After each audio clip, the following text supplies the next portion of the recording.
Okie dokie, I believe we are all the way live. Hello and welcome to my graveyard. I am your host of the evening, the Cemetery Man from Salem, Mass. Always taking names and kicking candy ass, live and in living color here with you on Grande's Graveyard. Welcome, ladies and gents, to the Video Nasties special number 4. Yes, Video Nasty special number 4 tonight. I'm super excited to get the show on the road. We've got 3 new Nasties and absolutely zero regrets tonight on Grande's Graveyard. Super excited to be in the house. And funny enough, it just so happens fate would have it this way. MVD just did a Blue Underground sale this whole week, starting Monday, and I think it's going to next Monday. So you can still get it on the sale if you're a hardcore Blue Underground film collector, and I am a big one. Of course, they've released numerous fantastic titles and numerous Video Nasty titles, and that's a big reason why I wanted to get it on the sale. And fate would have it that I got the delivery the day of the show. So we're going to do a little bit of a Video Nasty unboxing alongside our 3 Video Nasty reviews. And which 3 movies we'll be reviewing tonight, therein lies the episode. Therein lies the special. Therein lies the 3 movies at hand. Of course, first from Vinegar Syndrome in this voluptuous 4K presentation and 3D, anamorphic 3D. This is Flesh for Frankenstein. Yes, Flesh for Frankenstein. That's going to be the first movie we cover. Then, of course, right in the middle, a Ursula Andress, Stacy Keach, of course, Sergio Martino joint. This is the Mountain of the Cannibal God. Yes, Mountain of the Cannibal God. Awesome little cannibal movie. That's the second movie we'll be covering. And last but not least, one of the most exploitative and controversial movies on the whole DPP Video Nasties list, a movie that, of course, was prosecuted, was banned, one of the part of the 39 films that was banned. This is William Sanderson and Robert Judd in Fight for Your Life. Yes, Fight for Your Life. We'll be also discussing this one. This will be last, but certainly not least. We've got tons of movies to get to, a lot of little time. You know, we got a bunch of people in the chat. On we go. As Miss C is in the house. Ciao, Grande and friends. Ciao, Miss C. Welcome to the Graveyard. Sean Blue Digital. Happy Thursday, everyone. Or as I like to call it, Graveyard Day. Graveyard Shift. Graveyard Thursday. My favorite day of the week. Mr. Dan and Horror is here. Hey, Miss Carter and Grande. Mr. Dan, welcome. I saw you were mentioning before I went live, or I was at work before, and I saw you had commented on the post that Fight for Your Life is a very controversial movie. And yes, it is. We're going to get into that thing. I'm super excited to have you in here, Mr. Dan. Of course, Sean Blue Digital says Blue Underground sale. OMG. Dude, yes. Go to MVD Entertainment. They're having 75% off of select Blue Underground titles. You can get some of these Video Nasties for like $6 or less. I mean, really, really, really affordable. That's if you get in DVD, not Blu-ray. But honestly, I thought it was an awesome sale. I got in on it. And of course, I'll show you guys exactly what I got. But let me get to some more comments here.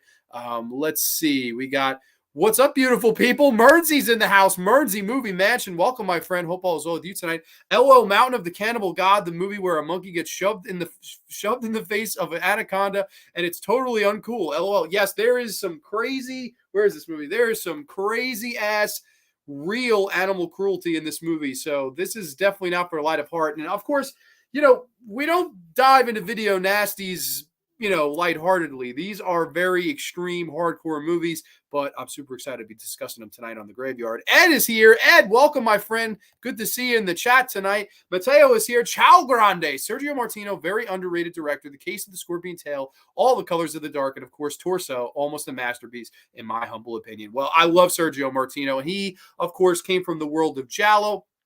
And then he ventured off in the late 1970s and kind of tried to tackle other types of films. He, of course, made The Great Alligator, which is a killer alligator film. He made, of course, the Fish People movie, which a lot of people probably won't remember. Not a great film at all. But he also made Mountain of the Cannibal God, which was kind of his dive into the cannibal genre. You know, of course, Deep River Savages started it in the early 70s. And then it was movies like Mountain of the Cannibal God and Make Them Die Slowly and Cannibal Holocaust that kind of took us from the 70s into the 1980s. I mean, really, really good stuff. Graveyard Thursday, I'll have to remember that. Yeah, hell yeah, man. This is our day right here. Absolutely. That's where I got Fight for Your Life, Blue Underground. They did a great job. Yes, they did. I don't know why there's not a Blu-ray of Fight for Your Life. There's only just this standard DVD, but I believe you get it for like $6 and change in the sale.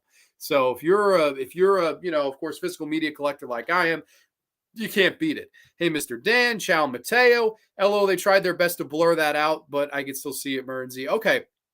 Hi, Miss C. I love that Blue Underground DVD, Grande. I got the Code Red Blu-ray. Oh, really? Okay, so the Code Red also put out a Blu-ray of Mountain of the Cannibal God. I'm not sure if there's a 4K of it as well.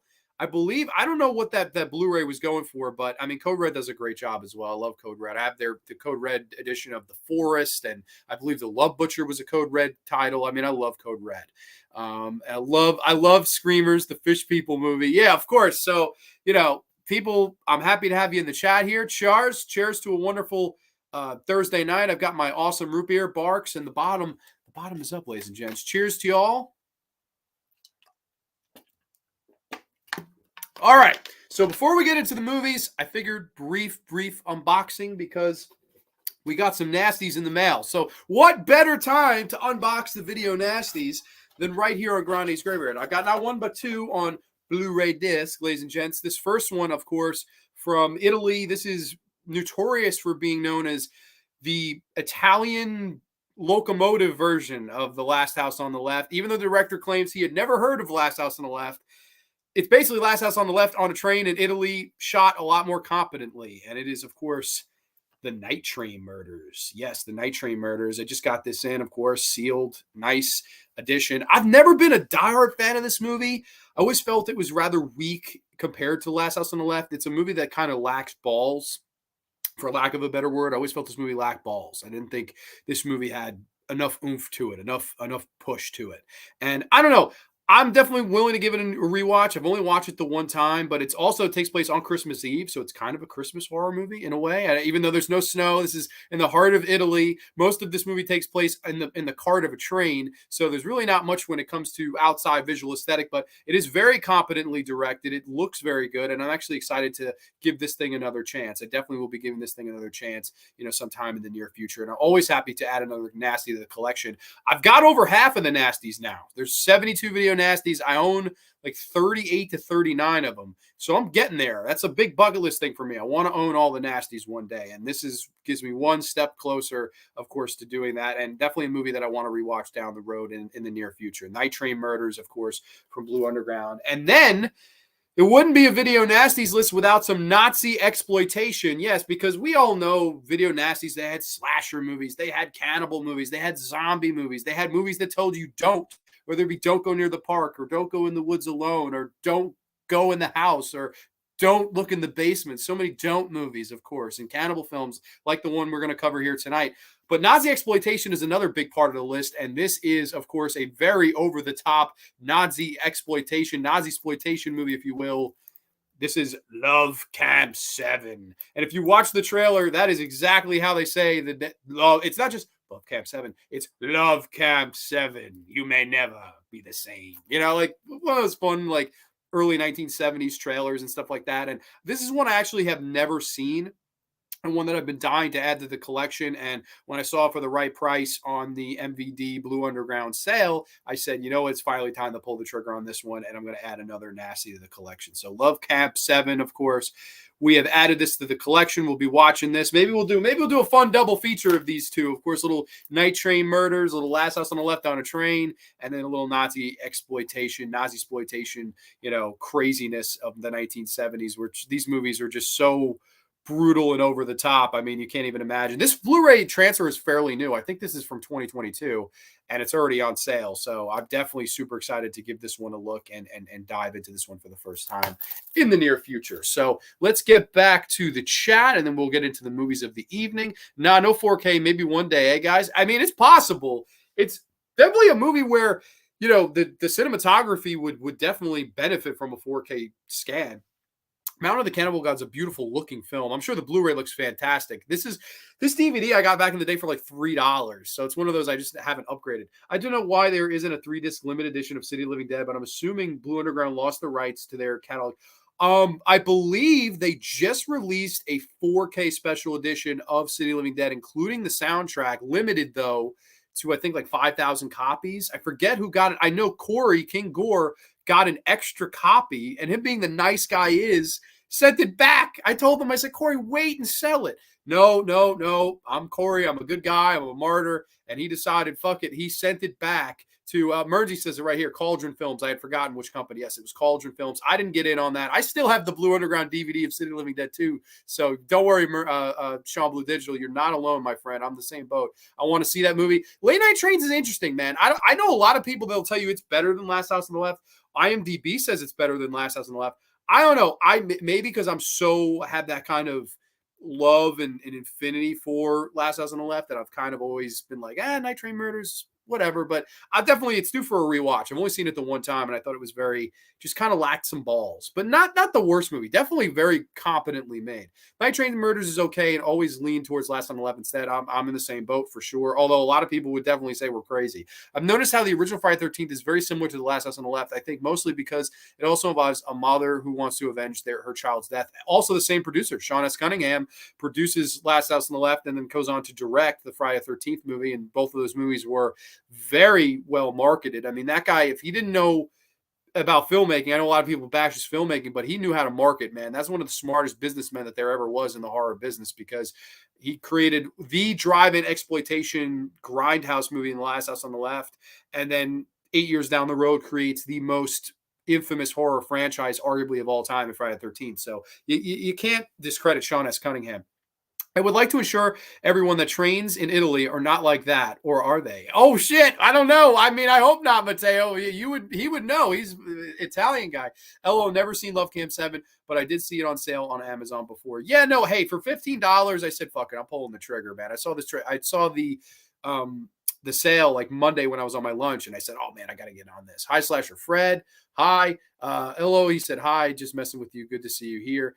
Cauldron Films. Same. I'm good with the blue. Yeah, for real. I offered to buy that from Corey at full price. So Corey lost 2 cool guy points with me. LO, but not really. Absolutely. No, I absolutely, for some reason, I was like, man, he could have made a lot of money on that. But I mean, he's a good guy. Corey's the man. So very nice of him to send that back. But yeah, no, as far as I know, that 4K, that's the only 4K of City of the Living Dead out there. And I believe it's a 3-disc limited edition. So good luck finding it now. But it is neither here nor there. But speaking of awesome editions that are multiple discs, we're going to dive into our first nasty of the evening, ladies and gentlemen. And of course, this is one of my personal favorite nasties. Like, definitely top 15 nasties for me. I love this movie. And of course, you can never do a Video Nasty show without always diving back into the Video Nasties Definitive Guide. The Severin Films put this out, and this is fantastic. Like I said in past Nasty specials, I always want to put this set over because I love it. It's basically 14 hours of Video Nasty content. They give you the documentary on the entire history of the Video Nasties, which isn't a long documentary. It's not even an hour and a half. But then they do little in-depth looks and mini reviews on the films themselves, plus the whole theatrical trailer that was shown at the time. And they can show you all these kind of cool tidbits and information bits on the films. And this is an awesome set. One of my favorite sets of all time, this 3-disc special edition. Of course, on disc 1, you get the documentary. And then on disc 2 and 3, respectively, you get the prosecuted and films that avoided prosecution. And man, it's really cool. If you are a nerd of horror movies like me and are a nerd of Video Nasties, want to know more about them, I mean, I don't think there's anything better to go off. This is like your encyclopedia. This should be your Bible, and you should study with it, because man, I learned so much from this that I'm still learning stuff from it. I mean, I love the Video Nasties Definitive Guide. Really, really great documentary. And I always dive into that before I do my show prep for these types of shows, because it's quite fun. Yeah, I have both volumes, and the Video Nasty documentaries are still my favorite documentaries to watch. I completely agree with that. I'm in the same boat.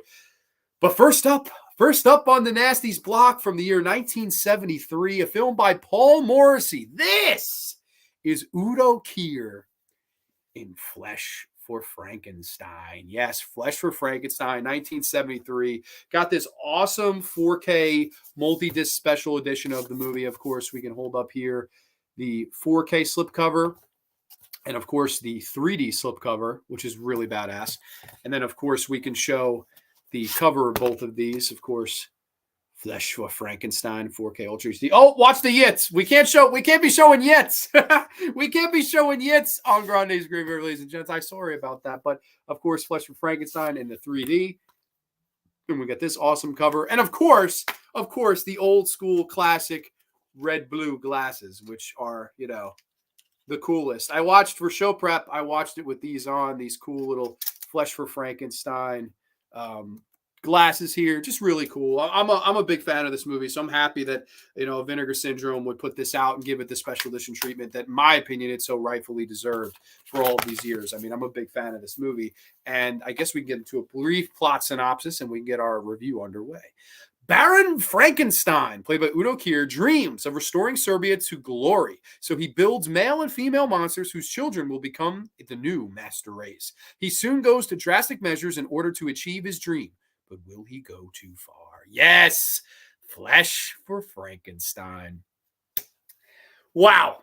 I mean, definitely up there, one of my favorite Nasties. I love this movie. I always thought it was just a wonderful film from top to bottom. And basically, I just think it's a really interesting horse of a different color because, of course, we've seen a ton of Frankenstein adaptations. We've seen a ton of people take their dab at telling that story, but none quite as fun and unintentionally hilarious as this movie. I've heard people say that this movie is trying to be a black comedy or trying to be, funny, more so funny than serious. I disagree. I think the reason this is so funny is because of how seriously all of the actors are playing their roles. And Udo Kier, especially in this movie, is just so fun and over the top and really believes in the madness that he's trying to sell. Of course, he plays the Frankenstein doctor, and he is dreaming of creating not just a male creation monster of dead body parts, not just a female dead creation of dead body parts,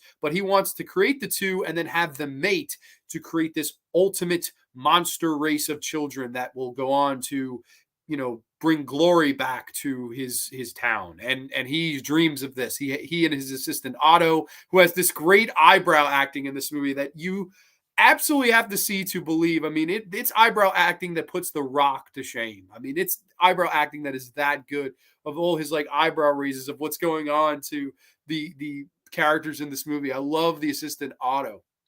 And I also like how this movie kind of has that gothic old school feel to it, right? Like with the 3D glasses on, you can almost see the film in black and white because it doesn't really have that much color. Obviously, the red blue gimmick, it abstracts a lot of the color that's used in the movie. So it almost feels like you're watching an old school gothic Universal Monsters movie. It has that look, the laboratory and all of that stuff. It really looks old school Universal Monsters, which I love. And I think with a Frankenstein title, it goes perfectly hand in hand. I mean, it's like peas and carrots. It just goes together. I really, really like that aspect of the movie. And of course, the whole absurd plot of we need them to mate, Otto. We need them to mate. And how over the top German Udo Kier is with we must go to the bordello. And Otto's like, the bordello? Yes. Do you think I've never been to one before? Like how over the top German accent he is. It's a riot. Like you will laugh out loud laughing at just Udo Kier delivering these lines because it's so damn funny. And of course, he and Otto plan to go to this bordello where these two farm hands are deciding they want to go and get their candles waxed, if you will. And of course, he thinks that they're both, studs and that they're both would fuck anything. And unfortunately for him, the one friend is very impotent and he picks him as his male creation. So he and Otto cut this guy's head off. Very fun, over the top, bad practical makeup effect and gore. Put it on the head of the male monster. And they're thinking, okay, we've got a guy with some libido, but not really. And unfortunately, he does not know that. And then meanwhile, of course, his wife/sister, yes, his wife in this movie is also his sister. So there's an incest angle in here. And it is just as funny as you would think. You would think disturbing with an incest angle. Not in this movie. Very funny because Udo Kier, my wife, the mother of my children, my sister. Just funny fucking shit, man. I love Udo Kier. He's just so over the top in this.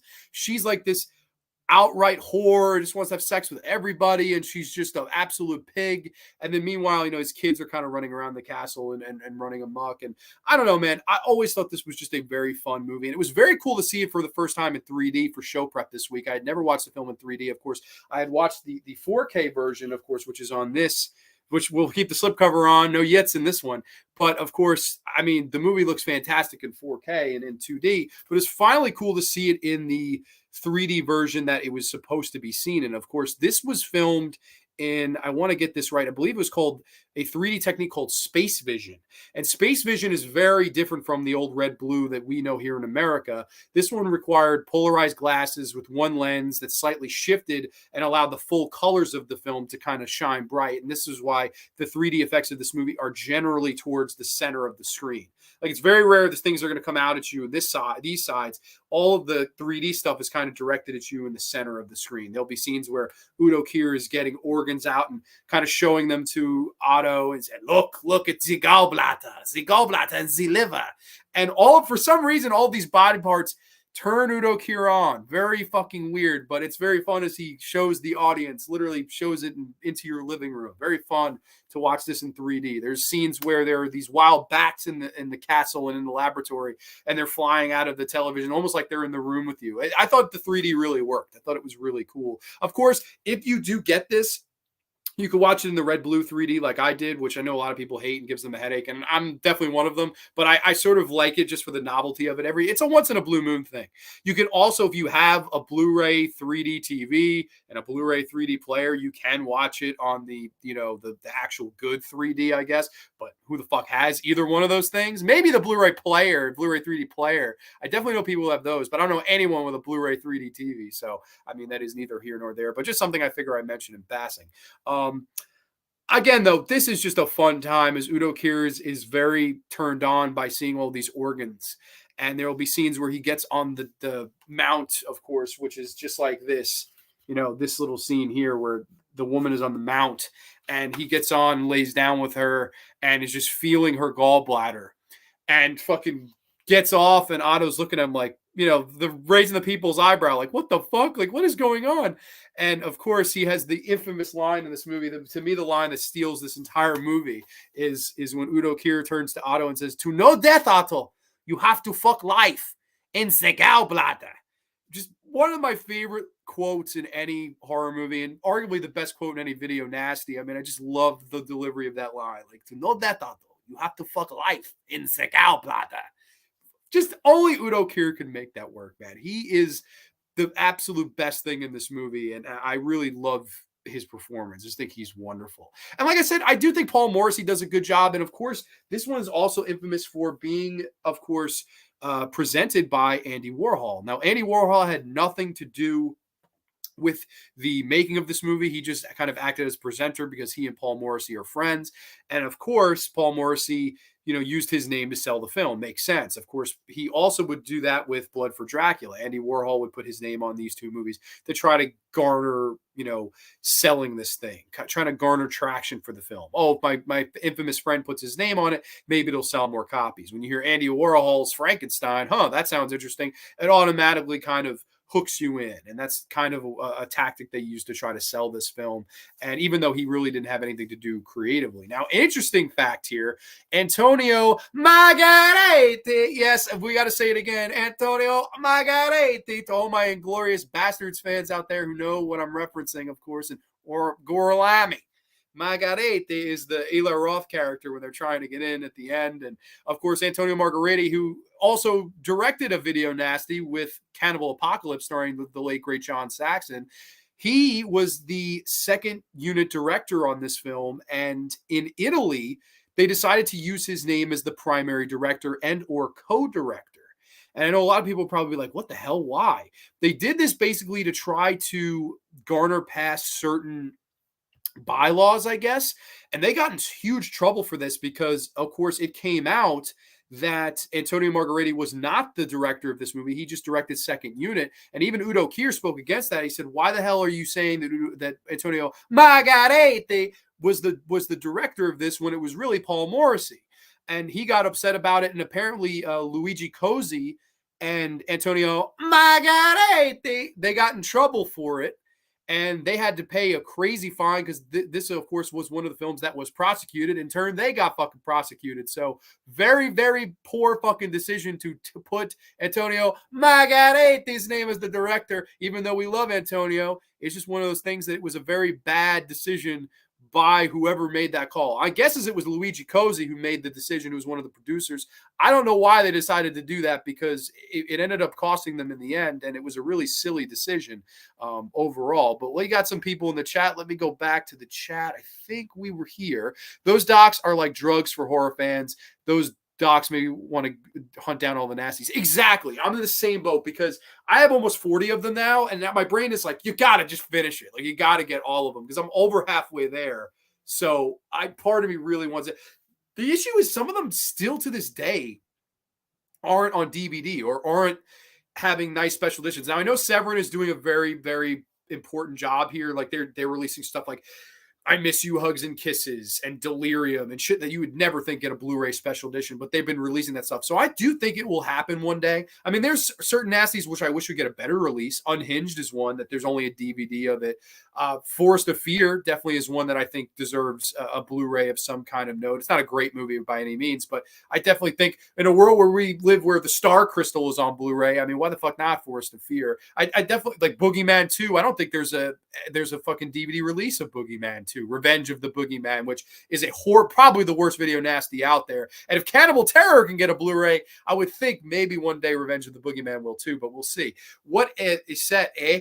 VS, love that shit. Oh, of course. VS does a great job. Now, this set, though, you have to mortgage your fucking house. You want this. Like $52 unless it's on sale. I got it for $40. It's a great movie, great set, great special edition. But man, I can't see paying more than fucking $40. I still feel like I got ripped off. Like, that's a lot of fucking money. Granted, it's a nice edition. They went all out for it, and I do love their work. But man, sometimes their stuff is a little overpriced. I can't lie. Naughty Grande, learn to censor yourself. I know the classic 80s movie Reanimator is sort of a Frankenstein-like movie. Of course. John, you got me at Hugo as Dr. Frankenstein. Need to watch it. Of course. Udo Kier is one of my favorite fucking actors of all time. Flesh for Frankenstein versus Blood for Dracula. I bet that was so fun to watch in 3D. Flesh for Frank is a good time. See, Blood for Dracula is also directed by Paul Morrissey, and I don't feel like it had the same oomph that Flesh for Frankenstein does. It doesn't have the same laughs. It doesn't have this. It has a lot of the same cast. It's very odd to me why Blood for Dracula doesn't work to me as good as Flesh for Frankenstein. I think it's the humor, at least the unintentional humor that Flesh for Frankenstein kind of endears me to it. I know you meant Udo, no worries. Oh, JP, it's the most fun thing to say, huh? Cannibal Terror is the worst film. Cannibal Terror has got to be a bottom 3 nasty out. I mean, it is fucking horrible. There's a scene where they pretend they're cutting up a guy in jeans, like they're supposed to think it's a person, and it's clearly a fucking pig, and they put a pig in a pair of jeans, a dead pig, and cut it in half. And it's so fucking bad. Oh, Cannibal Terror is the worst cannibal film I've ever seen. Labyrinth / UFC breakdowns in the house. Smash the like, brother. Thank you, my friend. Hope all is well with you. Dude, I've got to ask. I'm not a UFC fan. I'm definitely like very casual with it. I know JP is a big UFC guy, just like you. I know Adesanya won the fucking title back. And apparently they're not going to do a third fight. And technically it would be the 4th fight between them. I don't understand why. Like, why the hell does the guy he beat for the title not want a rematch? I'm so old school in my thinking. Like, I would think 1-1, you do a third fight. And actually, it's 2-1 for the other guy. So you definitely do the third fight for him to try to get his heat back. But I don't know. It just seems like they're happy Adesanya won, and that's it. So I don't know. I completely don't understand it. If either of you care to explain it to me, I'm all ears, because that doesn't make any sense to me. This is coming from an old school pro wrestling fan that fucking, I just have an old school way of thinking of things. LOL, that's why I didn't get it. The box set for Frankenstein. Nice set, but not that nice for over $50. I just got the standard, and that's good enough for me. Dude, exactly. I think that's honestly probably the way to go. Now, I went over above and beyond here. I probably shouldn't have, but you know what? I like the film, and I'm happy I have it. Bastards, top 3 Quentin movies. So good, beginning to end, so no slow moments. Oh, I love it, man. Pereira's moving up to 205. But I understand that, but like did he not want a rematch, or he just wanted to switch? Like, let's say he retained. Would he still have moved up, or would he kept defending the title until he lost it and then moved up? Like, I don't get it. Like, to me, my mentality would be, I want a rematch. I want to fucking fight this guy again. Like, I beat him twice, knocked him out twice. He got me once. Now I want to get him a third, round 3 or round 4, I guess, in their case, even though only the first 2 in UFC, or the second and third in UFC. The pig and jeans sound like the classic movie Motel Hell where Farmer Vince is wearing a pig's head. Yes, no, definitely. And that is a lot better movie than, of course, Cannibal Terror. But Plus, for Frankenstein, it's just so many wonderful moments in it, man. I really have a great time with this movie, and certain sequences we could run through. There's a really fun scene where, of course, they're all eating dinner together, and he brings the monsters to dinner with them. And the wife is like, "Do they eat?" And he's like, "No, they must not eat."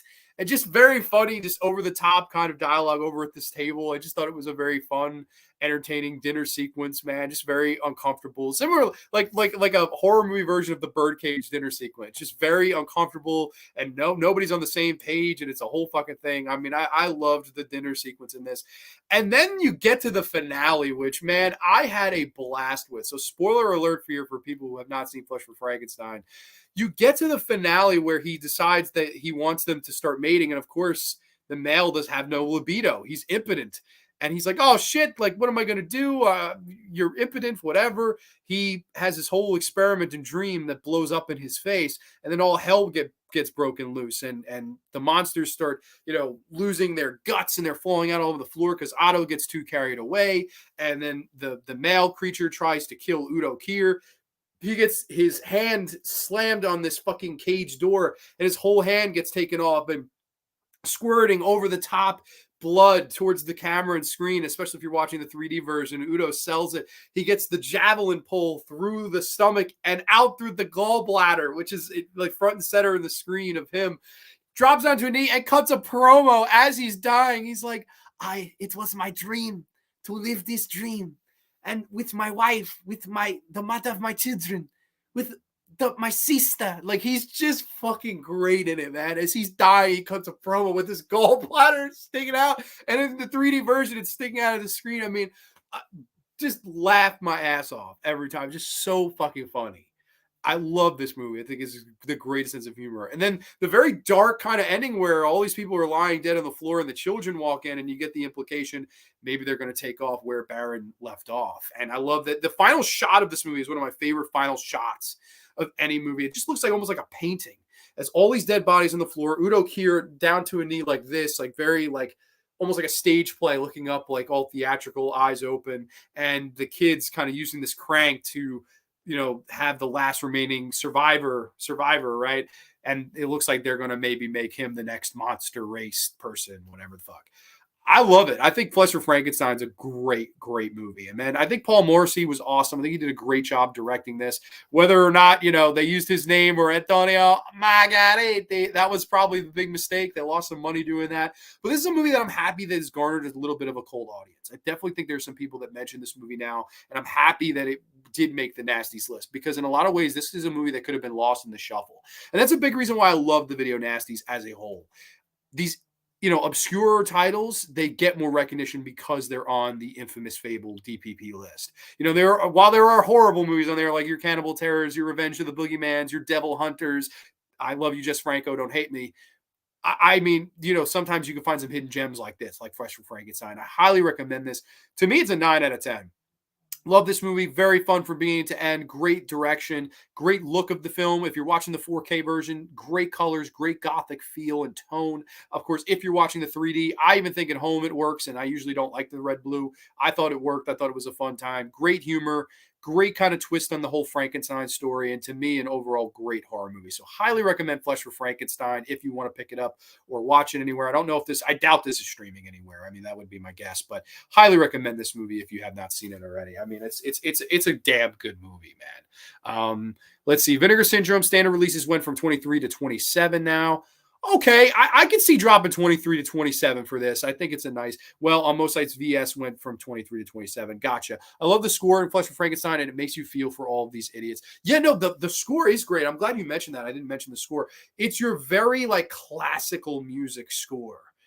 And it makes the movie feel a little bit more epic in a lot of ways. So I don't know. I really enjoy the score of this movie. Agree about a 9 out of 10. I would say the same. I think it's a damn good Nasty that I've grown to really, really love over the years, and a movie that I definitely am a big fan of. So that brings us to our second Nasty of the evening. Yes, and I know I did the poll, of course, where it was Three randoms, of course, movies that tell you don't, or of course, cannibal movies. And I know when I cut it off Sunday, the three randoms won. That's why we did three randoms. The cannibal films, though, as it went on, went over. So I said, okay, if I'm picking three randoms, I gotta throw a cannibal movie in here. Now, if you're one of those people that want to hear my thoughts on all the cannibal movies, I did an episode way back in the day before I even had an HD camera. It's still on the channel. It's like 900 views, where I talked about all the cannibal movies on the Video Nasties list. It's not a Video Nasty special like this, but it might as well qualify like a precursor for it.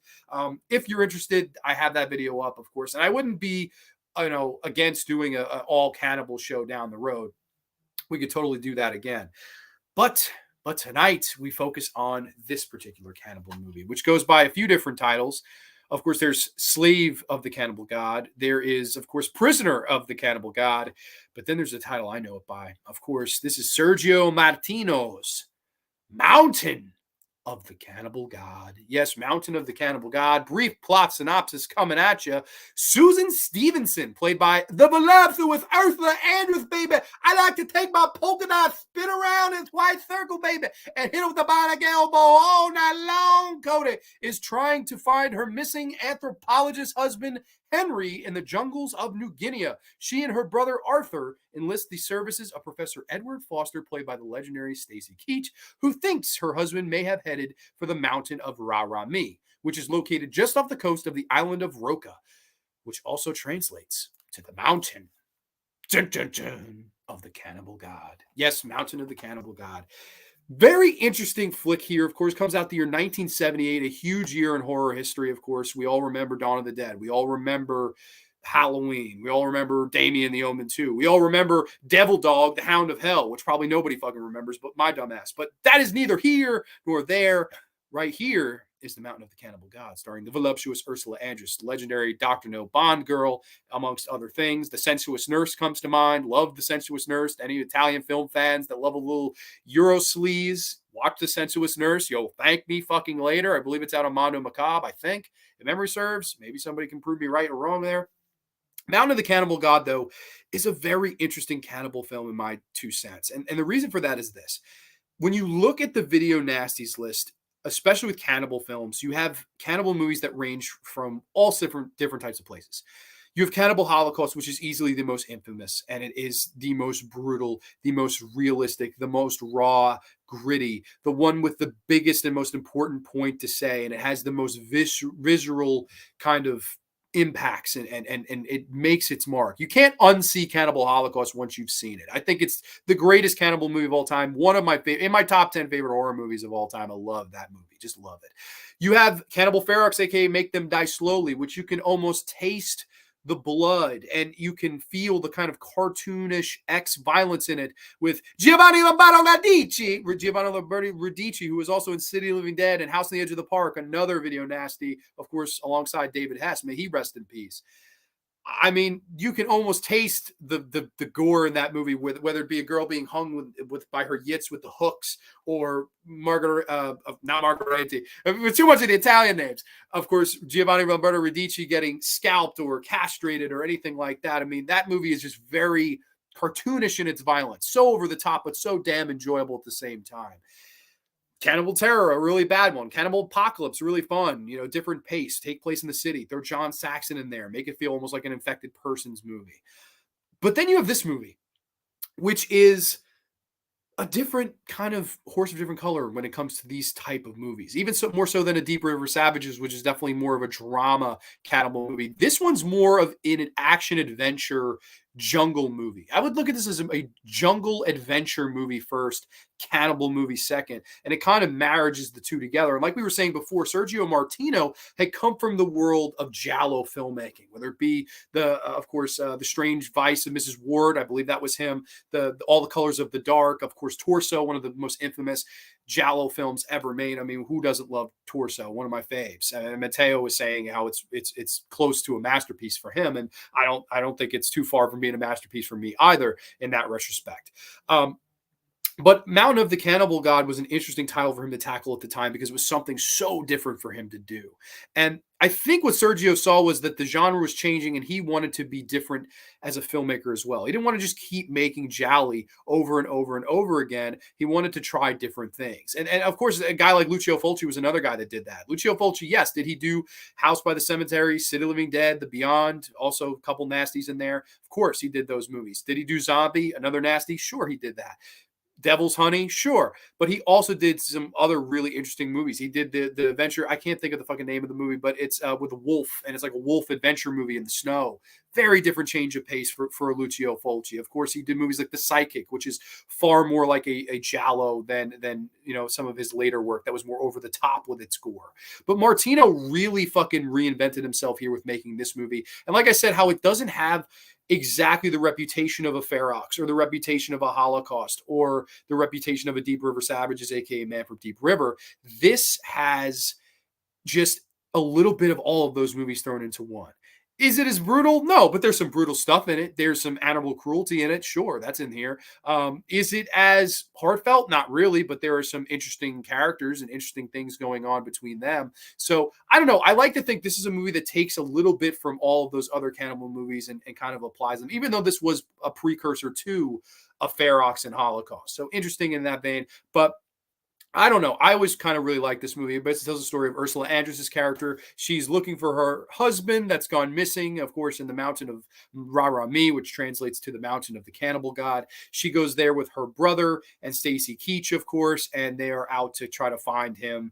And of course, all three of them kind of have their own separate incentives and motives and reasons for going. None of them are there for the kindness of their hearts, really looking for this guy. They're all there for different reasons. And I think that's, of course, to be expected in this type of film. But I don't know. I really always liked the kind of jungle environment. This is shot on location in Sri Lanka, I believe. If I'm mispronouncing that, I apologize.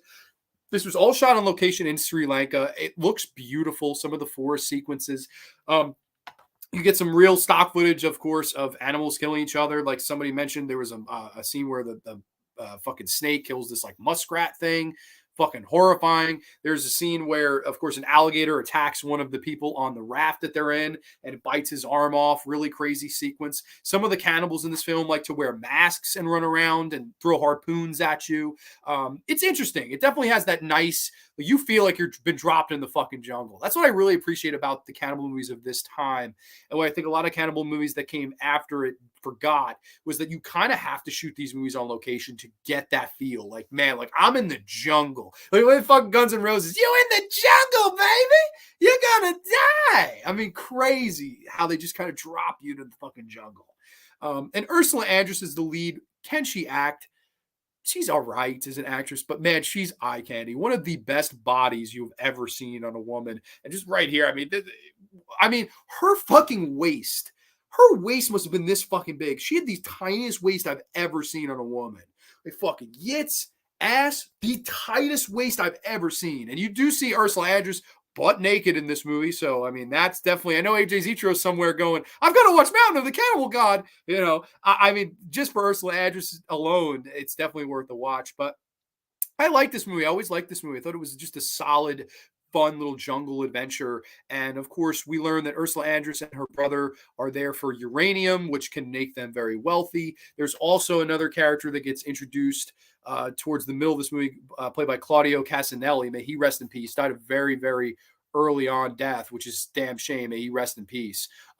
He was a big friend of course, Sergio Martino, and he kind of takes over for Stacy Keach because about 2/3 in, spoiler alerts, Stacy Keach dies, which was a big surprise to me. And Claudio Casanelli's character, he takes over as the kind of male protagonist, and it's he and Ursula Andress at the end that have to kind of fight off the cannibals in this kind of cave environment. And it's very interesting how it's done because it's a very uncomfortable sequence, right? Because we have 2/3 jungle adventure and rafting up rivers and things like that, and beautiful waterfalls and battling crocodiles and cannibals and dances and all this stuff. The finale of this movie to me is always what just makes it. I mean, the cannibal stuff itself, it's really saved for the third act, but it pays off. They are in this cave. Ursula Andress's brother is killed in a grotesque, gratuitous way.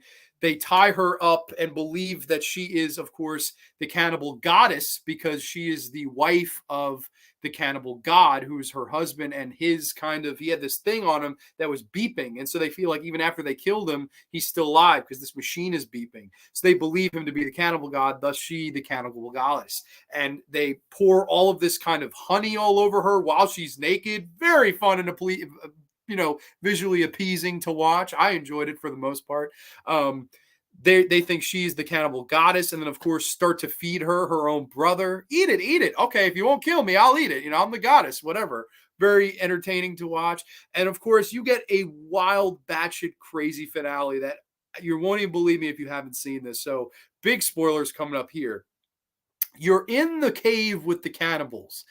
Of course, Claudia Casanelli's tied up, and this midget cannibal, little person cannibal, tries to just intimidate him. He walks up to him, starts punching him in the gut, poking him with sharp sticks, and he's like, you son of a bitch. He's all tied up. He kicks this fucking midget cannibal. He falls back and bam, gets the top of his head, just completely comes off. There's no way, no matter how hard you kick somebody, that could not fucking happen. But this guy's head just slices off like crazy. It is one of the most unintentionally funny death scenes in any horror movie I've ever seen, where this fucking midget gets his head cracked open and cut in half. Hysterical. He fucking gets free, and then of course you see that all of these cannibals, these aren't your vicious cannibals that are looking to eat you at first. They're really more cannibals that are want to have sex. These cannibals all have a wild cannibal orgy. And it's not just men fucking cannibal men fucking cannibal women. There's cannibal men fucking boars. There's one cannibal that sticks his dick in a fucking wild boar. It is one of the craziest things you'll ever see. I was like, what the fuck? And every time I've watched this movie since, I can't help but laugh at that scene, man. This guy going to town on a fucking rabid, wild, real boar. And that boar is just sitting there eating grass. Doesn't give a fuck. Not moving. Nothing. Bro, every single time I see that, it does not fail to make me cry laughing. I mean, it's one of the most out of nowhere. You're like, what the fuck? Like, this guy's fucking a boar. I mean, how horny could you be, my guy? Like, holy shit. You have that. You have, of course, all the cannibals fucking each other. You have one cannibal that tries to fuck Ursula Andress, the cannibal goddess. And, of course, because she is the cannibal goddess, they take him aside and no, you must not fuck the cannibal goddess. They castrate his ass. Very fucking hard to watch for a man and for anybody for that matter. Very, very, very fucking hard to watch. He frees Ursula Andress, and together, A-Team style, like I was saying in the last episode, that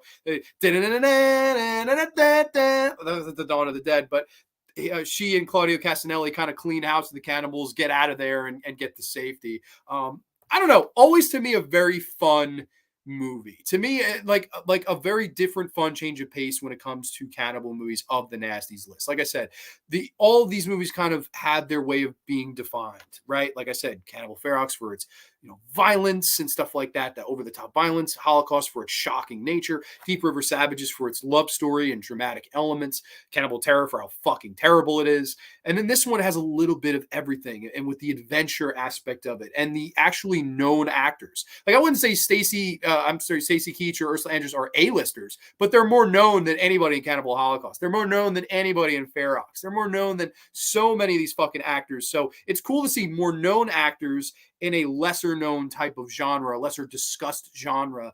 And I don't know, I always liked how this movie played out. I thought it was fun, adventure filled movie with a decent pace. It's 90 minutes, you're in, you're out. Very fun movie. I think it's 90 minutes. Oh no, this one's actually an hour and 43. So I thought it was 90 minutes, but yeah, hour 43 minutes.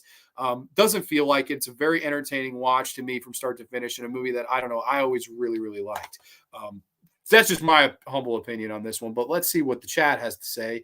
Let's go here. I think one of the fake trailers for the movie Grindhouse also includes a trailer for the fake movie called Don't. Yes, and that was a huge nod to the 4 Nasties that are on this list. Of course, like I said, don't go in the house, don't go in the woods alone, don't go near the park, and of course, don't look in the basement. Don't look in the basement's the last one. So those 4, which that was an option. I could have done the 4 Don't movies. Although I know on a past show I did Don't Go in the House, so that would have been kind of repetitive to re-review that one. But one day when I do, of course, another Video Nasty special, we could do the Don't movies. We could totally do it. You could do a whole show on that. Yeah, boy. I know Mernsey loves Mountain of the Cannibal God. I think it's so odd that Stacy Keach is in Cannibal God. So do I.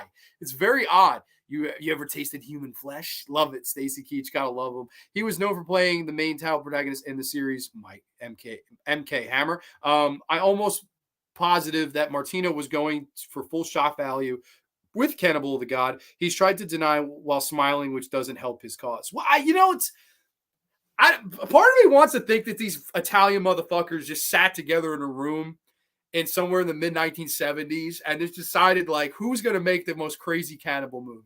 Like fucking, I could see. I can't. I'm not gonna. I feel like I'll do a horrible Italian accent. Maybe it's do French accent or something. Like, in my movie, we will have the pig fucking. Yes, in my movie, we'll have the pig fucking. In my movie, in my movie, we will have the woman being hung by her breast. Oh no, in my movie, we will kill muskrats for real and eat their brains. Yes, no, fuck you. In my movie, we will have the Ursula Andress smothered in the honey. I mean, I wish that happened. Like, a part of me wants to think that in somewhere in Italy, these Italian fucking directors sat down at a round table with fucking all of each other and said, who's going to make the craziest fucking cannibal movie? And I don't know, like, I personally love to think that's what happened. Because, of course, when you look at some of the cannibal movies on this list, look at the Italian directors. You have fucking Umberto Lenzi, Sergio Martino, Ruggero Deodato, who started the whole thing by accident and then makes one of the great top 10 horror movies of all time in Cannibal Holocaust in 1980. I mean, I love that fucking movie. Antonio Margheriti, of course, of Cannibal Apocalypse. So many great. I know this is technically not a cannibal movie, but Cannibal Man, directed by Eloy de la Iglesia. Another movie where, I know it doesn't fit in with that stereotype, but again, it does have that inadvertent cannibalism in it. You look at this list, you look at all those fucking filmmakers, part of me wonders if they were trying to one-up each other, because I would like to think that they were competing. Like, who can make the most fucked up one? Who can make the best one? Who can make the most offensive one? Because they all have these things in it. The animal cruelty, the crazy over-the-top violence, a little bit of yits, a little bit of bloobs, blood, mayhem, grittiness, vibing, whatever. That's what I really like about these. I don't know. That's personally what I like. How fucked up is it that a lizard getting ripped apart? I don't know. That part just stuck with me. It's so wild. It's an adventure nasty. I think it's just amazing it got filmed. Oh, definitely. Hey, man, you think about some of these, you just would never get away with it today. And in the next film, I don't think this would ever get released today. I don't think you'd ever could release this today. And of course, this too. I mean, animal cruelty is no fucking joke. White Fang, that was it. White Fang, I believe he did a sequel to White Fang as well. So it's proof that Fulci's a guy that branched out. Between the 1970s and the early 80s, it was all about what genre could make the next and who had the most shock value. Lenzi was good at that. Yes, no, exactly. Good point from what I was just saying with the, I like to think the proverbial roundtable conversation happened. I doubt it did, but in my brain it did, and it's very funny. Ursula Andress is a super upgrade compared to the female lead in Holocaust. She was in a bikini and Dr. No, that must be her thing. I mean, yeah, definitely. Ursula Andress was definitely a body type actress. And yeah, the lady playing Francesca in fucking Cannibal Holocaust has nothing going on there. But I do like her. I like her as an actress. I think she's cool. And she did an interview on the Grindhouse releasing Blu-ray of Holocaust. That's just great. I mean, I really love Cannibal Holocaust. It's been a few years since I've seen Cannibal God. I recommend it, man. I think it's a fun fucking movie, man. I think it's a fun movie for like, do's and brews and whatever. These are organized cannibals. They understand teamwork. Oh, of course they do. God damn it. They understand the importance of teamwork. Miss C laughing. OMG, this is the 7th time I've heard about this pig fucking scene. That's the standout for most, I guess. LMA, for me, it's the dick chopping. Well, I mean, okay, a lot of these movies have some dick chopping, right? I mean, Ferox has the dick chopping. Holocaust has the dick chop. There's some dick chopping in all these movies. But this is the only one to my fucking knowledge. Now, granted, if there's ones out there with some more pig fucking or whatever fuck, I have not seen it. I don't know. Our buddy Gilbert Godfrey I would be into the pig fucking. The pig fucking, that blew my mind when I first saw it. I was like, what the fuck? Like, what? My eyes popped out of my head. I am not going to eat boar ever again. Hey, Mateo, I don't blame you, man. I definitely would not. LOL. OMG, feel that. Yeah, no, for real. Oh, you hung that lady by her yits? Well, I'm going to one-up you and hang every girl by their yits. Yeah, no, exactly. That's how the conversation probably went. It was probably like, oh yeah, you killed an animal? We're gonna fuck an animal. Like, and that's basically what they fucking did for real. Like, it's crazy, man. And I don't know. Like, Mernzi's probably, he's like, God damn it, I keep hearing about this pig fucking scene. Dude, that's pretty shocking. I can't lie. Like, I think the midget scene is quite funny too, with the midget that's poking fucking Claudio Castagnelli, gets his fucking head taken off. I was like, what the fuck? In what world does that make any kind of logical sense? I mean, hysterical. I thought it was hysterical. I don't know. Bow to the Cannibal God, a very fun adventure fucking cannibal movie, in my opinion. I'll come in like 7.5 out of 10. Very fun, worth your time. Like I said, is it as good as a Holocaust? No, but I definitely think in a lot of ways it's very much more competently made, cinematography wise, direction wise, than a Ferox. I do think Martino outdid Lindsay when you compare their cannibal films. I think this is a lot better of a movie than Ferox, even though Ferox has more violence and things that grindhouse kind of cinema watchers are probably looking for. But I definitely think this is a damn good movie and a nasty that everyone should watch. I believe you get this fucking DVD for really cheap too. I don't know. I definitely think that you can get it for cheap. The best kill, in my humble opinion, Stacey Keach going down the waterfall like that was nuts. Yeah, I don't know. Part of me, I wonder what you think about this too, because I'm curious. They kind of kill him off before the third act, and then Claudio Castagnelli becomes the hero. I always felt like Stacey Keach should have just been the hero, even though he was there for his sideways reasons as well.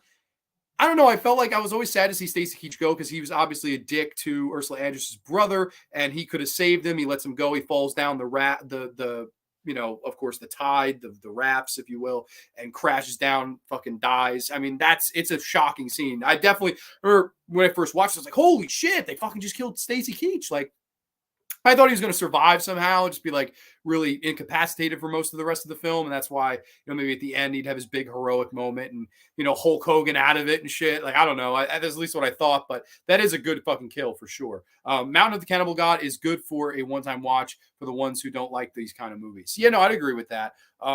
Let's see, for sure. But Martino, I like to keep us on his toes, I guess. Yeah, no, definitely. I don't know. I guess in another world, I just would have liked to see Stacey Keach be the hero at the end. But at the same time, I like Claudio Castagnelli as well. And he died really, really young. I think, I don't even know if he lived maybe 5-6 years after this until he died. I think he died 84, 85-ish, which is really sad. He died in his like mid-40s. So rest in peace, Claudio Castagnelli. And actually, you know what? In retrospect, I'm happy he got to be the lead in this. So, I guess take over the lead protagonist role towards the end of this at the end. I don't know. I'm happy for that. Cannibal God DVD goes for about 15. Really? I wonder if it's a part of that Blue Underground sale that's going on right now, because I know they're taking like 75% off DVDs. So I would guess it's really cheap there. Just like how I got, of course, movies like Killer Nun and the movie we're going to talk about next. I agree, Mersey. Okay, well, that brings us to nasty number 3. Wow, this is Mersey says Keach is our hero in our hearts. Or Keach is our hero. That's all that matters. He's a hero in our hearts. God damn it. Oh, we love Stacey Keach, of course. I always remember him in the fucking Body Bag segment from Body Bags, of course, with the fucking hair. I always loved that. I just thought he was great in that. But he's very fun in this too. Don't get me wrong. But that brings us to nasty number 3. And of all the nasties, we've had nasties banned for interesting reasons, right? We have ones that we talked about with animal cruelty and animal fucking. We have Flesh for Frankenstein that is showing, a guy showing gallbladder in 3D, and of course, wanting monsters to fuck monsters to breed a monster race. There's some pretty hardcore things in some of these movies, but I don't think any of them were banned for the reason this one was banned for. And even though this movie that I'm about to talk about, it has child murder, it has rape, it has all of these things in it, I think the reason this next movie was banned is because of the language in it. And it is some crazy language. And this is not going to be an easy movie to review because obviously I'm not going to repeat most of this language. It is from the year 1977. This, fight for what's right. Fight for your life. I'm sorry, I'm a fucking mark. I can't help it. Fight for Your Life from 1977. I have a brief plot synopsis here. A trio of escaped convicts hold an African-American minister and his family hostage in their home and subject them to a number of horrible torments. Yes, fight for your life. Yes, fight for your life. Now, very interesting film on the Nasties list, and a movie that I could totally understand why it's on the Nasties list. And like I said, even though it has all these things, it does have a child murder that they do show in graphic excess. It does have a rape scene, which they do not go into graphic excess for. This is all language. This is a banned film for language. Absolutely no doubt in my mind. It was directed by, of course, Robert A. Endelson, who had only ever made one other movie before this, of course, and that was like a soft porn, which actually starred Sandra Peabody from Last House on the Left, which is funny enough, in 1973. So that was the year after she did Last on the Left. She did, of course, I think, what was it called? A Filthy Picture or something like that. I want to get the filthiest show in town. That's what it was called. 1973 was Robert A. Endelson's first movie, and then of course he did this movie right here, which was of course directed by him, and then of course written for the screen by Straw Weissman. Which to me, he's the key to why this movie works. But I really like this movie overall, and basically it tells the story of these three convicts. One of them played by William Sanderson, who he's of course Caucasian. He has a Hispanic guy convict that's with him. And then, of course, they have an Asian one. So it's the three of them, all three different races. And of course, they rob this armored truck and they escape and they get to this fucking house. And then, of course, they start to torture this poor family and spew a lot of racist, hateful comments towards them. And it is just as uncomfortable as it sounds, to the point where if you fucking tried to make this movie today, I don't think it would get distribution. I actually think they would say, no, we're not releasing this. It's fucking wild, some of the dialogue in this. And obviously, I'm not going to repeat any of it. I literally, I can't. I would get canceled on my own fucking show. You don't want to get canceled on your own fucking show. That would suck. I don't want to become Ellen or anything like that. That would fucking suck. But this movie right here, in my opinion, is a really, really smart movie in the same vein. And what do I mean by that? Now, Straw Weissman, of course, who writes the movie, he grew up in a very, very strict religious household. And, I know a lot of people see this movie and just think it's about a race war, right? They think is it white versus black? That's even how they promoted it, right? They promoted it. They had two separate trailers. Now, this is some fucking pre-segregation shit. They had two separate trailers. One of them called Fight for Your Life, which was generally geared towards white audiences, trying to sell the film to them. Then they had a separate trailer called Staying Alive, which was more marketed and geared towards African American audiences. And obviously, that's how they tried to sell the film via those two ways, to say, hey, we're going to get the Caucasian audience to want to go see Fight for Your Life. We're going to want to get the African American audience to kind of go see Staying Alive. Obviously, it's still the same movie at the end of the day. They just, marketed it differently, put a little different title on there. But at the end of the day, they're both getting the same thing. That's how they tried to kind of schmooze people into the movie theater in 1977. And I don't think the movie is necessarily about race. And I know a lot of people are probably like, what the fuck? Like, what do you mean it's not about race? How could you not? Because everybody is a different race. Is the family that we're cheering for, the protagonists in the family, and they are all African American. The three convicts are, you got a white, a Hispanic, and an Asian. You have three different, there's a lot of race difference in here. Probably people will be going, what the hell are you talking about? There are race elements, race tones, but I definitely think this is more of a movie about rebelling against your religious upbringing. And like I said, Straw Weissman was growing up in this very strict religious household, and his family were pacifists. His family were very against, violence and things like that. And the whole mentality of that type of religion and hardcore religious belief is the mentality of turning the other cheek, right? You want to turn the other cheek. Oh, you're trying to egg me on? Turn the other cheek. Oh, you're trying to fight me? Turn the other cheek. I'm a pacifist. No. This whole movie, I think what Straw Weissman's trying to get across is that whole argument of turning the other cheek does not kind of carry the water, hold the water that you think, at least that's how I always kind of looked at it. I don't think that argument, can carry the water that they think it holds. If lack of a better term, I don't know. I guess that was an awkward example, so I apologize for that. But I get what he was going for here, because obviously it's a very religious family. The father, we want no harm. We want no harm. And he's trying to, engage him and enrage him and things like that, and get him angry and to get him to lose his cool. And he tells him at one point, he says, I want you to get up and I want you to dance for me. And he starts shooting at his feet. He says, dance, dance. And he tells him to say other things, which again, I cannot repeat. He also tells him, get on the stool and sing. Get on the stool and sing. Minister, you're a minister, right? You're going to sing some church music for all of us.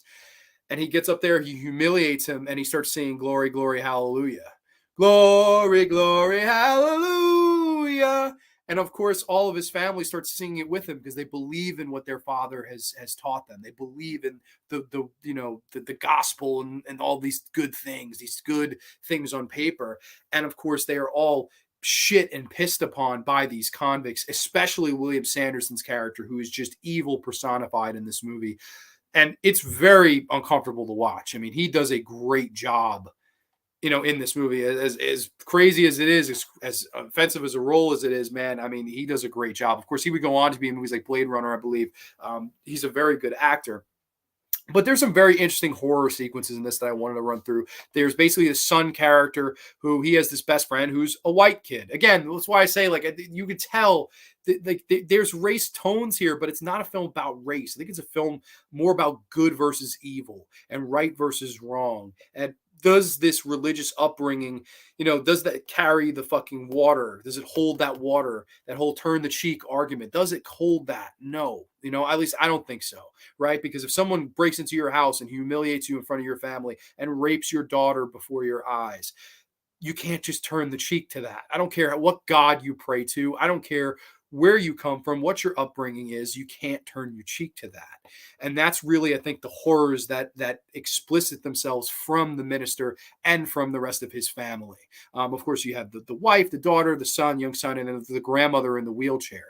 But you have the young son character in this, and he's friends with this white boy, and they're blood brothers. You see they cut their thumbs and they become blood brothers towards the beginning. And they have this secret word. They say, oh, if anything's ever wrong, say the word hot dog. Okay, very plot conveniently for this. Of course, while the family's being held up, the little boy comes and knocks on the door. He says, hey, can you come out and play? And he says, no, I can't beat it, you hot dog. And he closes the door. And the kid knows, oh, there has to be something going on. And he kind of peeks into the living room and he sees that they're all being held at gunpoint and humiliated before our eyes. And he tries to make a run for it. And then, of course, the Asian convict runs down and bashes the little kid over the head with the fucking stone. And it's brutal. And what they did in the movie, Enelson did in the movie, is he speeds up some of the violent scenes. He speeds them up editing wise, where they're like gratuitous, like boom, boom, boom, like super fast. Like if you put YouTube play to like 1.5 speed, very quick, to kind of, I don't know if it was supposed to soften the impact, make the impact seem more brutal. I don't know. In some sequences it works here, some sequences it doesn't. There's a scene where William Sanderson is beating the minister and Robert Judd, and he's beating the minister up, and they kind of quicken that up, and that looks almost cartoonish. That didn't work. But the scene where the kid gets killed, holy shit. It's very impactful to watch. It's very unsettling to see a kid get his fucking brains bashed in. You have this one character who was the fiance of course, their dead brother, and she's at a point stumbles to the house, and she is thrown into the falls after being raped by one of the convicts. I mean, it's horrific, of course, just really horrific stuff in this movie. There is the daughter character who stays silent for most of the film, and then William Sanderson decides, oh, hey, she's a virgin, come into the back room with me. And of course, they all have their way with her. None of that's shown, but heavily implied, of course. And I think, even though they don't show that, you still feel the horror there, because she walks out very similar fashion to Last House on the Left, where of course Sandra Peabody walks out after David Hess has done raping her, and the grass stains and stuff like that. And just kind of that moment of submission, that moment of defeat, that moment of my life is over. You just took my womanhood from me before I even ever got to know what it was. And she walks into the water and just concedes her own life. Really sad. That same aspect happens here when the daughter walks out of the room. The look on her face of, my life's over. I'm never going to fucking rebound from this. I'll never be the same again. And the minister, the father, he sees that. And I think that's the moment where he immediately, I've got to save my family, or else we're all going to fucking die. And my daughter's life, whether we make it out of this alive or dead or whatever, she's never going to be the same again. I just lost my daughter right here. Even though she's breathing alive, she's never going to be my daughter again. She's never going to be the same.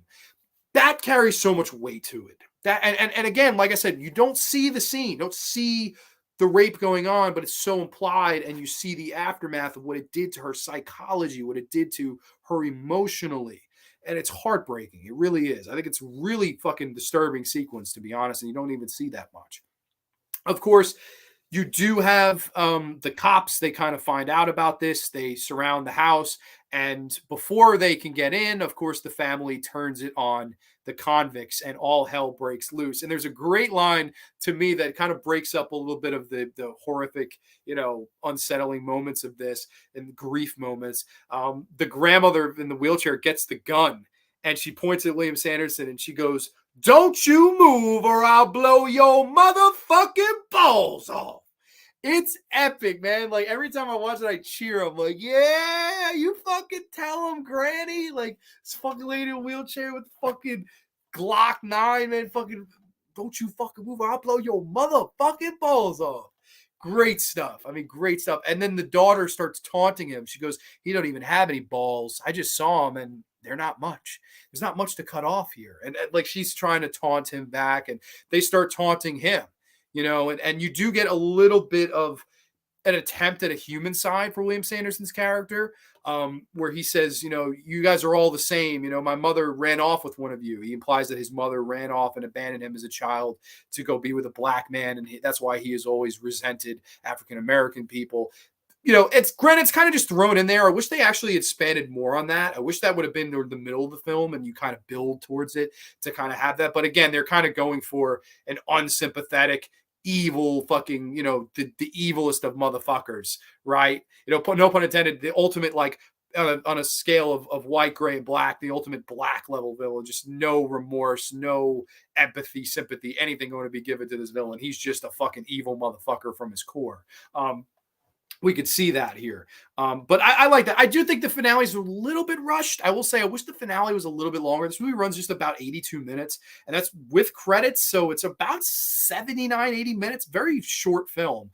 So it's definitely a quick enough watch. I think you could stream this anywhere for pretty damn cheap or free. If not, I would think. The DVD goes for like $6.95 in that fucking sale that I told you about. So definitely I would say get in on that shit.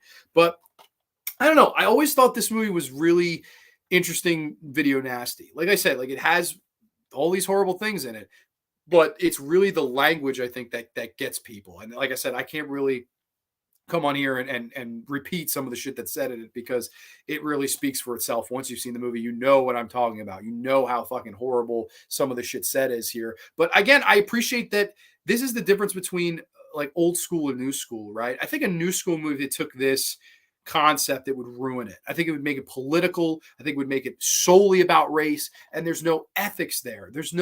I think the whole religion thing would have been dropped. I think it would have just been a normal American pie African-American family, and I don't think that would have worked. I liked that they were the religious goody two-shoes family that want to turn the other cheek, and then they are forced to not turn the other cheek, and they're forced to rebel, and they are forced to go through everything that they grew up believing in. I think that's the point of this movie, and I think that's what makes this good exploitation as opposed to gratuitous or bad exploitation.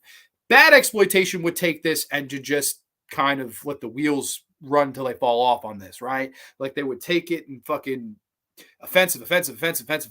Nothing to say. Nothing interesting going on. No themes here. Just fucking because of it. For the sake of it. I don't think this movie is for the sake of it.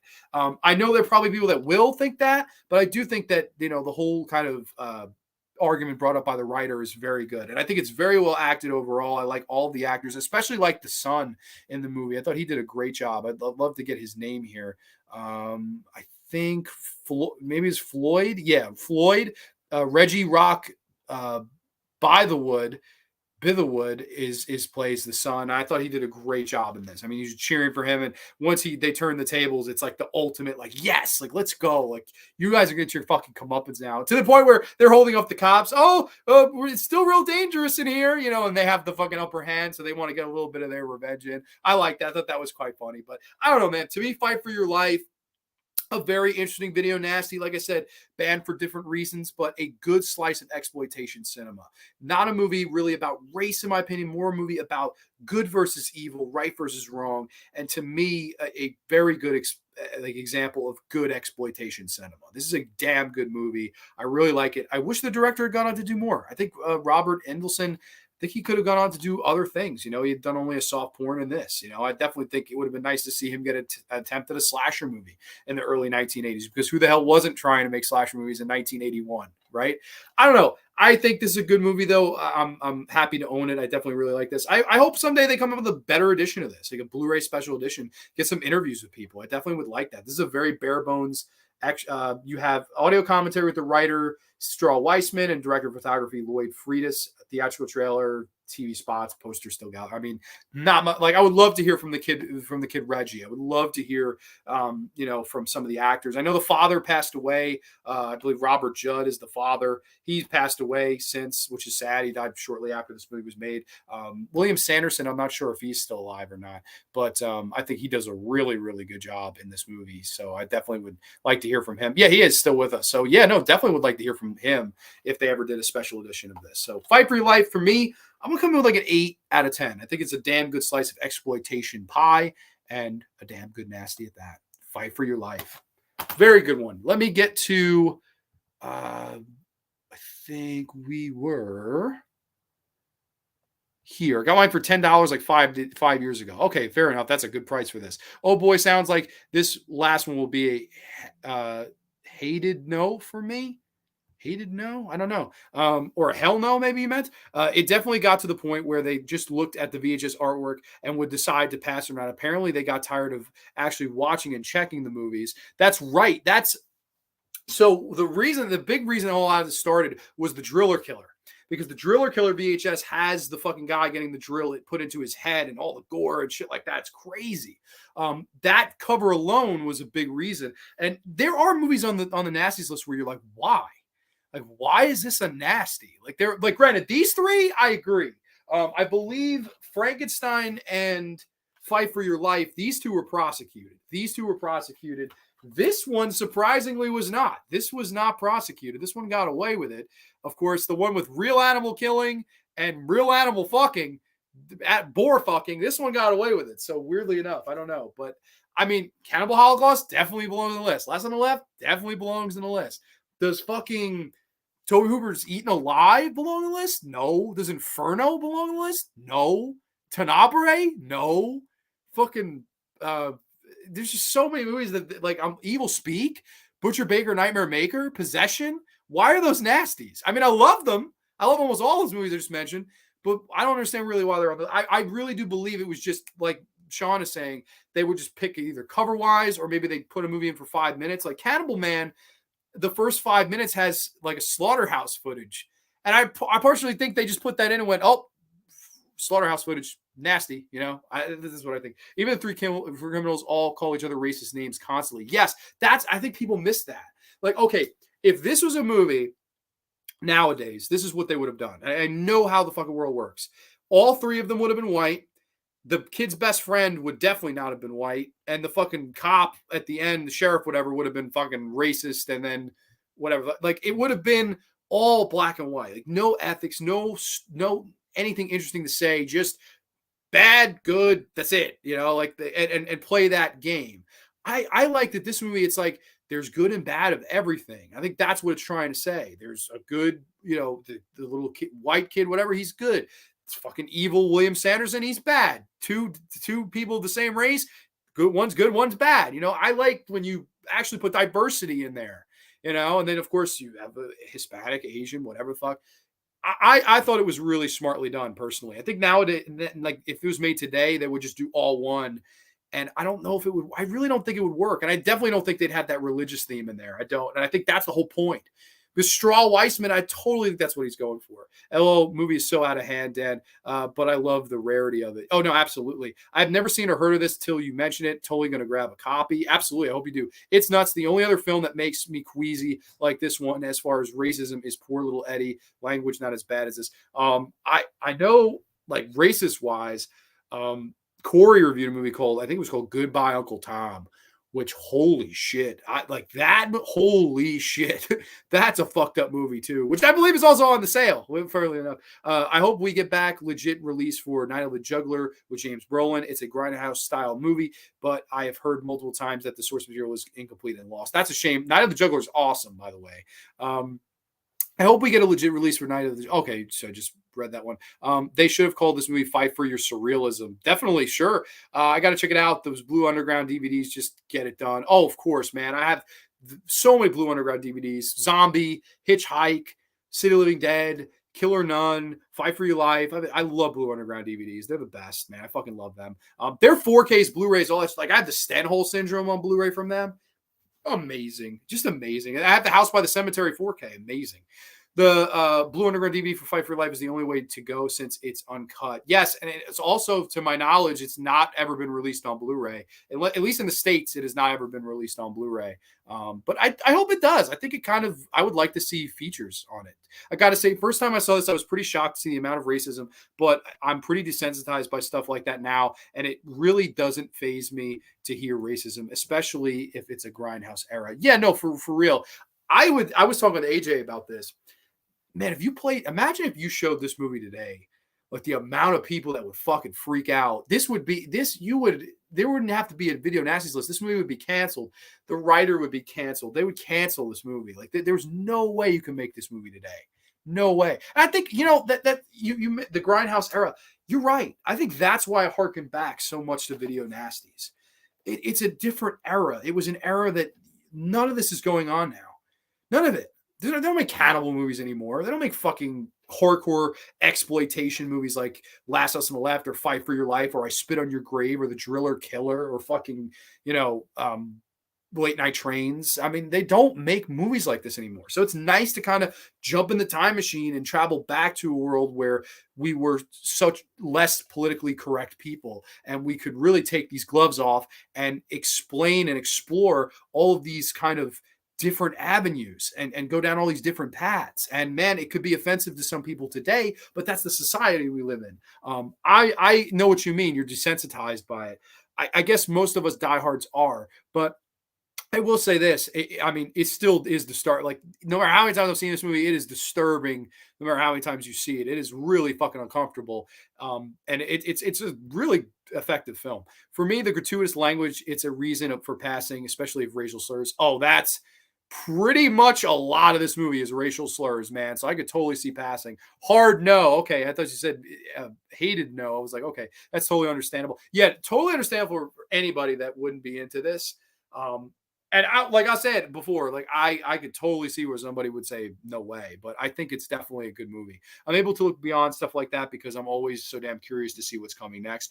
And I think I like the payoff. I like that they get their revenge. It's not a funny games where they get tortured and murdered and they don't get any fucking. That's it. Like they want revenge. They get rewind. I like it. Jamie Hart is in the house. Hello, and throwing us a heart from Jamie Hart. Always good to see you on a Thursday. Evil Dead is a nasty. Yeah, very weird. The Nasty is Evil Dead is one of the most beloved Video Nasty for sure. Right. There's a lot of movies on the list where you're like, huh? Like, why? But I don't know. And then there's, of course, the Section 3, which that's a horse of a different color. So many movies are on the Section 3. I say the Video Nasties are the original 72. These are the Nasties. Like, that's how I always looked at it personally. But I don't know. It is what it is. People saying hi to Jamie. I watched Absurd last night. It's a nasty for sure. Love Absurd. Definitely love. And of course, that's the sequel in, I guess sequel in director and star only of the George Eastman film, of course, Anthropophagus the Beast or Anthropophagus the Grim Reaper, another awesome movie. Absurd, I love. Absurd is to me like an Italian version of like an Italian low budget gory Halloween in a way. Like I love that the killer is almost like Michael Myers. They even ban movies just because of the public hype of certain movies. Yeah, no, for real. House by the Cemetery, hell yes. Bob for mayor. Bob, oh no. Oh, the cars. Oh my God, Bob. If any kid in a movie deserved to die, it was Bob. He fucking sucks. Oh, Bob for mayor. Got my vote. No, don't do this to me. Imagine a Fight for Your Life style movie being released by A24. Forget it. Oh my fucking God. Forget it. It would just be a nightmare. Because in A24, people just don't act like people. They're all like weird on purpose. It's like whatever a normal person would do, we'll do the opposite because we're A24. It's fucking weird. But granted, I like some A24 films, but I don't know. A lot of them where it's like, fuck, like I don't have 3.5 hours to watch fucking this nonsense. But I do love Bob. We definitely love Bob. We want to see Bob in an A24 film. Let's all be honest. I've seen House by the Cemetery is great. I mean, I love that movie as well. And I've covered the Gates of Hell trilogy on a past show I did at the studio, actually, where I did, of course, City of the Living Dead, The Beyond, and House by the Cemetery, two of those three being Nasties. But, I've always been a big Nasties guy, and I always I want to keep doing this. I definitely want to do Nasties episodes. This is going to be a series, I hope, video Nasty specials where, I've done, what is it, 4 specials now, and I've done, the first was 2 episodes, the last 3 were 3 each, so it's like 11 Nasties. And I've covered some other Nasties on other separate episodes. I've discussed The Burning, I've discussed Fulci's Zombie, I've definitely discussed all the cannibal ones on that separate episode. So I've definitely discussed a lot of the Nasties, and I think this leaves the avenue and the door open for down the road to do more shows like this. And it's something I definitely would like to do down the road, cover all the Nasties someday, because I want to own them all someday. And I'm more than halfway there. I think the high popularity of Evil Dead is what got it flagged as a nasty. Yeah, that's the thing. Like, they go into that on this too, is like, why a nasty, why not a nasty? There's definitely, reasons for all of that. But at the end of the day, you think about this, I'm happy that the video nasties happened. I'm happy because it gives you not only this awesome show topic where it's fun to kind of, but it gave horror fans like a list of forbidden movies, right? And us as horror fans, we love the forbidden factor. At least I will personally say I love forbidden factor. I love when somebody says you don't watch that. It makes you want to watch it immediately. It's just human instinct, right? Like, I read a story in my prep for Mountain of the Cannibal God where Max Brooks, he was told by his dad, you can't watch this movie. He would sneak out of bed at night and watch this on HBO late, fucking as a kid. Like, stories like that. And I always remember the story of my friend Don telling me, granted, it's not a video nasty, but he used to watch Texas Chainsaw Massacre through the door in his house. He'd open the door up and watch it through the crack of the door while his sister and her boyfriend were watching on the, like, that aspect of it, the whole forbidden, like, I shouldn't be doing this, but I am. That's what the Nasties is. And granted, there's 72 movies on this list. Maybe 20, 25 of them really good. The rest, I don't know. Like, I mean, there's some bad, for all the good Nasties, there's some bad Nasties on there, man. There's fucking Frozen Scream. There's Cannibal Terror, Boogeyman 2, Mardi Gras Massacre, Delirium, fucking, oh my God, so many bad. Blood Rights, aka the ghastly ones. The Night of the Bloody Apes, Women, SS Experiment Camp, Human Experiments, Women Behind Bars, so many Visiting Hours, so many bad Nasties too. For every good nasty, you've got like 2 or 3 bad ones. So, I mean, it is what it is, but I'd love this. I just always thought that the whole like fable of it, and these are the films that Britain does not, the BBFC does not want you to see, and I always love the whole lore behind it, and that's what kind of makes me a horror fan. That whole forbidden idea and element of it excites me. Bob's always bringing home that trash, of course. This episode, you talk a lot of great Italian cinema, and it's sad seeing where the Italian cinema is now. Nothing. Tell me an Italian movie that you've seen done in the last 20 years other than Argento. Matteo, that is a fucking good point, because for real, it again, like, it's brought back to a bygone era. It really is. The video nasties list, like I said, whether it's one out of every 3 or 4 good ones, or 3 out of 4 bad ones, it brings you back to a different time where all of these guys were up and coming and trying to make these new movies, whether they were good, bad, or ugly, or offensive, or gratuitous, or not. It was fun to see the genre and horror going and being kind of in a state of interest. Now, not really at all. Video nasties is a top 3 topic for me. No, for real, I agree. You know what I should do? People do collection videos. I should show all the nasties I own, because I think we've got to be close to 40. I think we're 38 or 39. I might be at 40. I got to count. But maybe I'll do an episode, like a pre-recorded thing where I show off my entire collection. I think that would be a lot of fun, for sure. I think that would be definitely something fun to do down the road. Been here for like an hour, getting ready for work. Exploit me. Well, dude, we're about to wrap, unfortunately. You're right, Mateo. What's up, Corey? All hail to the king. But so in retrospect, in roundup, of course, we gave Fight for Your Life a solid 8 out of 10. Love this movie. I think it's great stuff. Mountain of the Cannibal God, awesome, 7 or 7.5 out of 10, really good one. And then, in my opinion, the best of the bunch, of course, Flesh for Frankenstein from Paul Morrissey. Awesome movie. One of my faves. Udo Kier, you just can't beat him. Great video, Nasty, just throwing it out there. Mardi Gras Massacre, I love that movie. Okay, fair enough. I've only seen it once, and I know Severin released a Blu-ray, which I believe was out of print briefly. I don't know the whole story with that Blu-ray, so I don't know if it's affordable. I'll add it to the collection because it's one of the fabled 72. It's great to hear the Samba story. What do you mean? I don't know what you mean, good brother. But yeah, no. So I definitely want to down the road do more Nasties episodes like this. This was a lot of fun to kind of tackle and do this week. Of course, busting out the collection video here. But yeah, no, I definitely will do a collection video down the road. It's definitely something I've been planning on doing. It's something I'd like to pre-record though, and so I can give each movie its ample time, and obviously, get all the movies because I have what I do is in my rack here. I have most of them on top, and then I have the actual shelf just for the Nasties, like dedicated to the Nasties. That's the bottom shelf, right? Nasties get the bottom shelf because they're too nasty for words or whatever the fuck. I don't know. Good stuff. But okay, so as far as next week on the show, we're going to finally wrap up our Twilight Zone season 5. This is part 2. Of course, the first part I covered the first 18 episodes of season 5. Next week's episode, I will cover the second part of season 5, episodes 19 to 36 respectively. Gonna have a lot of fun doing that one, and of course down the road we're going to get Anthony from Fever Dreamland Theater to join me for one of these. Definitely not next week's show, but we've been talking again and trying to kind of schedule something for down the road and trying to do that. So definitely looking forward to that. There also may be a horror roundtable on the horizon. Always love doing those shows. Definitely have a good time doing the horror roundtable shows. That's something, again, I have to coordinate, but it would be super fun when we get there. I still need to get Mardi Gras Massacre. Yeah, no, for real. I do too. I don't own it either. So I definitely need some Nasties, but I've got these for right now for the weekend. Of course, Night Train Murders and Love Camp 7. So looking forward to that. But everybody, thank you so much. It was a wonderful episode, wonderful time talking with all you guys. Always a pleasure here on Thursday nights to talk the number one thing I love, which is horror with you all. And always a good time. I appreciate you all in the chat.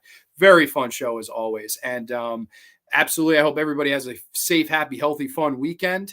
And like I said, next week, Twilight Zone, season 5, part dose. Be ready for it. Get your fucking Rod Serling suits on. Maybe your cigarette. I don't endorse smoking on here, so whatever the fuck. But I'm going to be doing that next week on the show, and I'm looking forward to it. So everybody, thank you so much from Grande's Graveyard. It was a very fun show. Miss C saying bye. Mateo, little ciao, my friend. Thank you so much. Grande, you nasty motherfucker. What an awesome episode. Cheers, buddy. Great episode. Night, you beautiful people. Night to you too, Mr. Mernsey, you beautiful person. Night, Jamie. Hearts all around. I appreciate you checking out the show. And we will catch you next week with the Twilight Zone season 5, part 2, only on the Graveyard. 2 sweet peas. And let's get nasty this weekend. No, I'm just kidding. Stay safe. Peace.